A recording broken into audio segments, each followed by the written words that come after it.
Fertility ভালো রাখতে হলে লাইফস্টাইল মেনটেন করা কতটা প্রয়োজন। ব্যাপারটা সামান্য হলেও ফার্টিলিটির উপরে খুব ইম্পর্টেন্ট একটা ইফেক্ট আছে।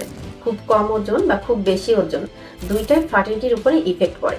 ধূমপান কিন্তু এগ এবং স্পার্মের কোয়ালিটিকে কমিয়ে দেয়। বিশেষ করে আমরা বলবো মেল পার্টনারের ক্ষেত্রে। মেল পার্টনার যদি স্মোকিং করে তখন কিন্তু আমাদের অবশ্যই কাউন্সিলিং করতে হবে যে এটা অ্যাভয়েড করতে হবে।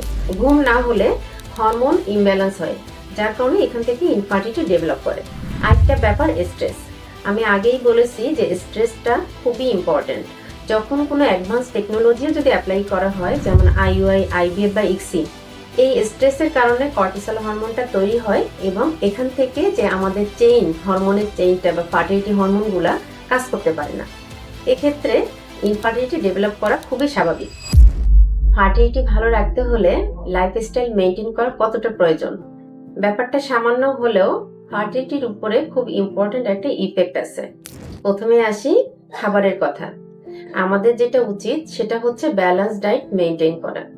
এর ভিতরে আসে শাকসবজি খেতে হবে, ফলমূল খেতে হবে, প্রোটিন ডায়েট, এবং আমাদের অ্যাভয়েড করতে হবে চিনি জাতীয় খাবার বা শর্করা জাতীয় খাবারটা যতটা সম্ভব অ্যাভয়েড করতে হবে। তারপর আসি ওজন। স্বাভাবিক ওজন কিন্তু খুবই ইম্পর্টেন্ট ফার্টিলিটির ক্ষেত্রে। খুব কম ওজন বা খুব বেশি ওজন দুইটাই ফার্টিলিটির উপরে ইফেক্ট পড়ে। যেমন খুব বেশি ওজন কি হয়, এখানে কিন্তু পুরুষ হরমোন বা অ্যান্ড্রোজেন লেভেলটা অনেক বেড়ে যায়, যার কারণে ওয়েট গেইন হয় এবং এখানে ফার্টিলিটির উপরে ইফেক্ট পড়ে কিভাবে, সেটা হচ্ছে মাসিকটা ইরেগুলার হয়ে যায় এবং ওভুলেশনটা হয় না, যার কারণে ইনফার্টিলিটি ডেভেলপ করে। তাই ফার্টিলিটি প্ল্যান করার আগে অবশ্যই আমাদের স্বাভাবিক ওজন মেনটেন করতে হবে বিএমআই অনুসারে। আইডিয়াল বিএমআইটা খুবই ইম্পর্ট্যান্ট।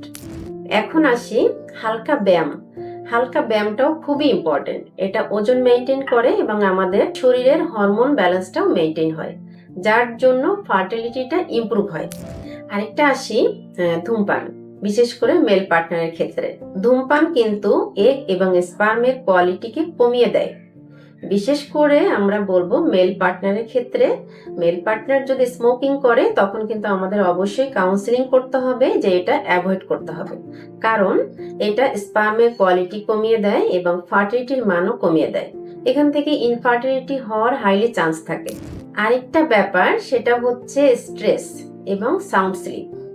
দুইটাই কিন্তু ফার্টিলিটির জন্য খুবই ইম্পর্টেন্ট। বিশেষ করে যদি কেউ স্ট্রেসে থাকে এবং ঘুম না হয়, তখন কিন্তু ঘুম না হলে বিশেষ করে হরমোনালটা ইমব্যালেন্স হয়, যার কারণে এখান থেকে ইনফার্টিলিটি ডেভেলপ করে। আরেকটা ব্যাপার স্ট্রেস। আমি আগেই বলেছি যে স্ট্রেসটা খুবই ইম্পর্টেন্ট।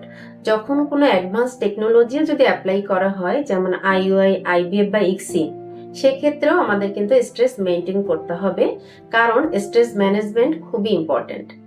এই স্ট্রেসের কারণে কর্টিসল হরমোনটা তৈরি হয় এবং এখান থেকে যে আমাদের হরমোনের চেইনটা বা ফার্টিলিটি হরমোনগুলা কাজ করতে পারে না। এক্ষেত্রে ইনফার্টিলিটি ডেভেলপ করা খুবই স্বাভাবিক। আমরা কিন্তু অনেকেই ক্যাফেইন বা এনার্জি ড্রিঙ্কস বেশি সেবন করি। এই ক্যাফেইন এবং এনার্জি ড্রিঙ্কস দুইটাই ফার্টিলিটির উপরে ইফেক্ট পড়ে। তাই আমাদের রেগুলার হেলথ চেক আপ করতে হবে এবং কোনো সমস্যা হলে অবশ্যই অভিজ্ঞ ডক্টরের সাথে কনসালটেশনে যেতে হবে। ধন্যবাদ সবাইকে।